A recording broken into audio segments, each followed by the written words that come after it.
Καλησπέρα, ευχαριστώ πολύ για την πρόσκληση. Θα γελάσουμε απόψε, κύριε Δραγάτη. Καταρχάς να πω ένα μεγάλο μπράβο στον ελληνικό λαό που αντιστέκεται. Είναι συγκλονιστικό ότι το 85% του ελληνικού λαού δεν έχουν πάρει τον προσωπικό αριθμό οικειοθελώς. Δόξα τω Θεώ, και αυτοί που ξέρουν δεν διευκολύνουν αυτό το άθλιο κράτος να κάνει τις παράνομες πράξεις του με τη συνένεσή μας. Οπότε πρέπει να δώσουμε πραγματικά μεγάλα συγχαρητήρια και ένα μεγάλο χαμόγελο και ένα μεγάλο μπράβο και κουράγιο σε αυτό το λαό, τον πονεμένο και τον χιλιοπροδομένο. Και τώρα είπαμε το απόλυτο όχι στο επιτελικό κράτος, ότι διαφωνούμε με την αριθμοποίησή μας. Οπότε μπράβο στον κόσμο και αντισταθείτε, διότι αποδίδει. Γιατί αποδίδει, γιατί από χθες παίρνω αλλεπάλληλα γραπτά μηνύματα αλλά και τηλεφωνήματα, όπου διάφοροι φίλοι μου λένε ότι οι εργοδότες τους εκβιάζουν σε εισαγωγικά και κυριολεκτικά όμως, τους εκβιάζουν να εκδώσουν, να εκδώσουν προσωπικό αριθμό, γιατί δεν θα τους πληρώνουν. Και ακούστε τώρα τα ωραία.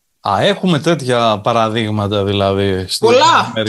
Και τώρα προηγουμένως πήρα 2 μηνύματα και χθες μίλησα και γι' αυτό και έκανα ένα βιντεάκι στο TikTok όπου εξηγώ, παιδιά, δεν έχουν καμία δουλειά οι ιδιώτες με τον προσωπικό αριθμό. Είτε τον έχουμε είτε δεν τον έχουμε. Είναι λογαριασμός δικός μας, τις σχέσεις μας με το κράτος. Όχι τις σχέσεις μας με τους ιδιώτες. Ο ιδιώτης δεν δικαιούται ούτε να τον ξέρει τον προσωπικό μας αριθμό, ούτε να τον ελέγχει, ούτε να μας επιβάλλει να τον έχουμε, ούτε να μας απαγορεύει να τον έχουμε. Γενικά δεν έχει καμία δουλειά ο οποιοσδήποτε ιδιώτης, είτε λέγεται τράπεζα, είτε λέγεται φορέας με τον οποίο έχουμε συμβληθεί για την ενέργεια, είτε λέγεται εργοδότης, όπως και να λέγεται. Το άρθρο 2 του Προεδρικού Διατάγματος 40 του 25 ξεκαθαρίζει ότι το στοιχείο του προσωπικού αριθμού αφορά την επαλήθευση της ταυτότητάς μας με τους δημόσιους φορείς. Άρα όλοι οι υπόλοιποι είναι ξένοι ή πρέπει να είναι ξένοι προς αυτό, έτσι, γιατί βλέπουμε τώρα αρχίζουν οι παρεμβολές. Για κάποιο λόγο που θα τον εξηγήσουμε βέβαια, γιατί είναι αυτονόητος ο λόγος, δεν μας τον έστειλε τελικά τον προσωπικό αριθμό αυτοματοποιημένα. Δεν ήρθαμε, δεν ανοίξατε τις σελίδες να δείτε έναν αριθμό και να πείτε να τόσο προσωπικός μου αριθμός, τι να τον κάνω τώρα. Όπως κάποιοι περίμεναν, έτσι. Εκτός αν έχει συμβεί κάτι που δεν το ξέρω τώρα εγώ αυτή τη στιγμή και βρίσκεται κάπου αυτός ο αριθμός. Μη στενοχωριέστε, όπου και να βρίσκεται θέλει τη συνένεσή σας. Αυτό είναι το κόλπο. Τρομολαγνία όλο το προηγούμενο διάστημα εκ μέρους της κυβέρνησης. Και τώρα. Ναι. Μας εκβιάζουν και μας τρομοκρατούν για να υφαρπάσουν τη συνένεσή μας. Καταπληκτικό. Γιατί το κάνουν αυτό? Γιατί η ευρωπαϊκή νομοθεσία είναι ξεκάθαρη. Τα έχουμε ξαναπεί και στην εκπομπή σας και τα έχουν πει κι άλλοι. Η ευρωπαϊκή νομοθεσία λέει είναι προαιρετικός. Οπότε ξέρουν ότι θα ακυρωθούν όλα αυτά που κάνουν. Και το προεδρικό τους διάταγμα θα ακυρωθεί. Ο εκβιασμός αυτός, αν επιτρέψουμε να περάσει, θα δηλώσουμε τη συνένεσή μας υπό το κράτος του εκβιασμού στον προσωπικό αριθμό. Οπότε μετά τι θα πει αυτό το κράτος νηφίτσα? Μα μόνοι τους το βγάλανε. Μόνος του ο κύριος Δραγάτης, κυρία Μαρούπα, πάτησε το κουμπί, ενεργοποίηση, συμφώνησε με τα δεδομένα του, τη διεύθυνση κατοικίας του, τα τηλέφωνά του, τα mail του, δεν ξέρω τι έχουν μέσα κλπ. Που θέλουν να επαληθεύσουμε. Και μόνος του με αυτόν τον τρόπο ενεργοποίησε τον προσωπικό αριθμό για τους προσωπικούς του λόγους. Τι να κάνουμε? Ο λαός αυτός λοιπόν, αυτό το 85-90% που είμαστε, που δηλώσαμε ξεκάθαρα ότι δεν παίρνουμε τον προσωπικό αριθμό γιατί ξέρουμε ότι θα μας βάλουν σε ψηφιακή φυλακή. Ο λαός αυτός που είπε το όχι στα μνημόνια, το όχι στο τρίτο μνημόνιο, το όχι στις πρέσπες, εφάμιλος, εισάξιος και άξιος συνεχιστής των προγόνων μας και του 40 και του Κολοκοτρώνη και των 300 του Λεωνίδα, του Περικλή, της Σαλαμίνας, του Μαραθώνα, όλων αυτών λοιπόν άξιος απόγονος ο ελληνικός λαός, πρέπει απλώς να συγκρατηθεί και να μην πάρει τον προσωπικό αριθμό, να μην μπει δηλαδή στο τρυπάκι του φόβου και του τρόμου.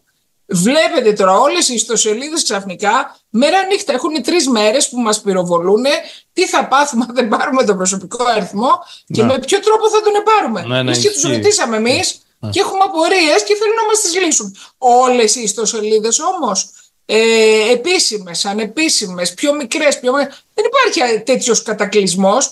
Δηλαδή χειρότερα και από την εποχή του δημοψηφίσματος που μας βομβαρδίζανε ότι θα βγει το ναι. Σε κάθε περίπτωση είναι εντελώς για γέλια, γιατί τελικά απαιτούν τη συνένεσή μας.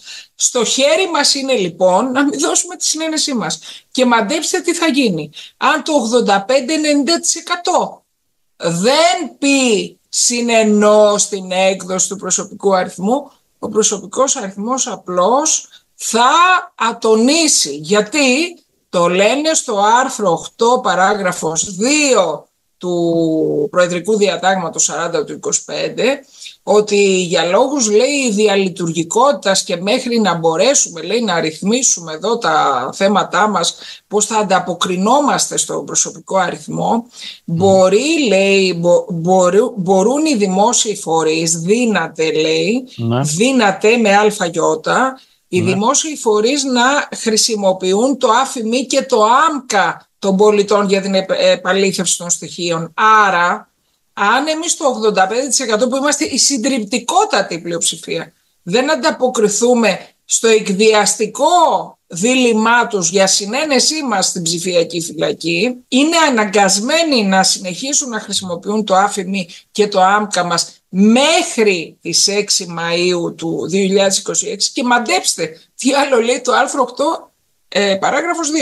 Μπορούν, λέει, οι υπουργοί με νέα απόφασή τους να παρατείνουν την ισχύ, την εφαρμογή του ΑΦΜΗ και του ΆΜΚΑ για την επαλήθευση των στοιχείων μας άλλους 12 μήνες.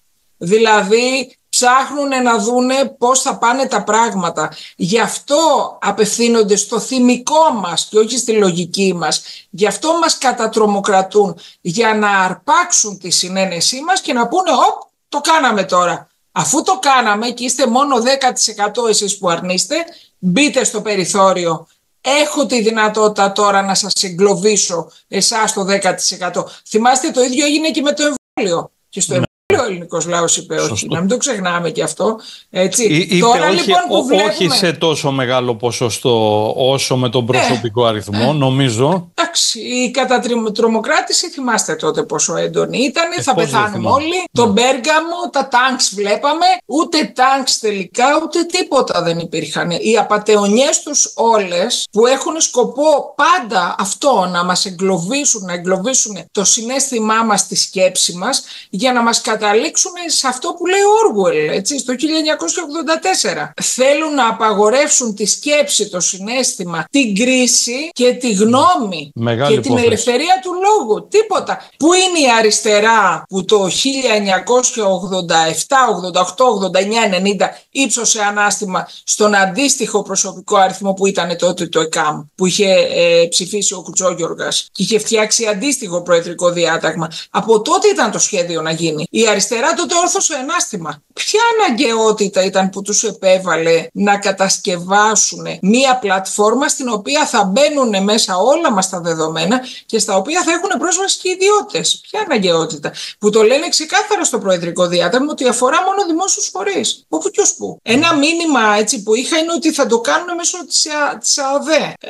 Από τον κόσμο έτσι που με πήρανε, κάποια εγκύκλειος που έχει πάει κλπ. Στα ΚΕΠ. Όμως αποδείξατε εσείς σήμερα με το δικό σας, με τη δικιά σας σελίδα, ότι θέλουν, είναι απαραίτητη η συνένεσή μας. Τη συνένεσή μας δεν τη δίνουμε, αγαπητοί φίλοι, και καθίστε αναπαυτικά στον καναπέ, γιατί από εδώ και πέρα θα αρχίσει το γέλιο. Αρκεί να μην δειλιάσετε, αρκεί να μην κάνετε πίσω, αρκεί να μην ξεπουλήσουμε την ελευθερία μας για την ασφάλειά μας, γιατί τότε πραγματικά δεν θα αξίζουμε να έχουμε τίποτα από τα δύο, όπως το έχει πει ο Βενιαμίν Φραγκλίνος, ο πατέρας του Αμερικανικού έθνους, το 1776. Όποιος θυσιάζει την ελευθερία του για την ασφάλειά του, τότε καταλήγει να μην έχει καμία από τις δύο, γιατί δεν του αξίζει. Τι πρέπει να κάνει ο κόσμος στο θέμα που αναφέρατε στο ξεκίνημα, ότι υπάρχουν κάποιοι ιδιώτες επιχειρηματίες οι οποίοι εκβιάζουν κόσμο για να βγάλει τον προσωπικό αριθμό? Τι πρέπει να κάνει αυτός ο κόσμος? Έχω δημοσιεύσει και στο Facebook τα άρθρα που σας είπα προηγουμένως. Ναι. Θα χρησιμοποιεί αυτά τα άρθρα και θα λέει, θα το φτιάξω και ως κειμενάκι για να διευκολύνω, με βάση τα άρθρα 2 παράγραφος 2 και 8 παράγραφος 2, και έτσι απλά να το γράψουν φτάνει, του Προεδρικού Διατάγματος 40 του 25. Οι ιδιώτες δεν παρεμβάλλονται στη σχέση του πολίτη με το κράτος, με τους δημόσιους φορείς για τον προσωπικό αριθμό, και έχω δικαίωμα να χρησιμοποιώ το άφημί μου και το άμκα μου για την επαλήθευση των στοιχείων μου με το κράτος μέχρι τις 6 Πέμπτου του 2026, αν δεν παραταθεί για άλλους 12 μήνες. Αυτό. Και αν επιμείνει ο επιχειρηματίας, θα πρέπει να ακολουθήσουν τη νομική οδό? Αν επιμείνουν, νομίζω ότι πρέπει να τους κάνουμε προσφυγή στην Αρχή Προστασίας Προσωπικών Δεδομένων. Και να πούμε ότι εδώ ένας ιδιώτης με εκβιάζει να πάρω μέσω αυτού τον προσωπικό αριθμό και να του τον παραδώσω, να εγκαταστήσω δηλαδή μια άλλη σχέση, μια τροποποίηση στη σχέση που είχα μέχρι τώρα με το κράτος, εγώ, και με εκβιάζει ότι αν δεν το κάνω αυτό δεν θα με πληρώνει. Τι δουλειά έχει αυτός, τι τον νοιάζει αυτόν? Αν το κράτος θέλει να μου πει κάτι, θα μου το πει απευθείας στο κράτος. Τι δουλειά έχει ο τρίτος να παρεμβληθεί? Όταν από το νόμο και το Προεδρικό Διάταγμα δεν προβλέπεται δυνατότητά του να έχει επενέργεια σε αυτή τη σχέση του πολίτη με τον κράτος που αφορά τον προσωπικό αριθμό. Δεν το αφορά. Κουράγιο, Έλληνες, το χρειαζόμαστε το κουράγιο, πρέπει να ανακτήσουμε την πίστη στα ιδανικά. Βρείτε τα κουράγια σας, ορθώστε το ανάστημά σας και πείτε φτάνει σε όσους απειλούν την ελευθερία σας. Χωρίς ελευθερία ζωή δεν υπάρχει.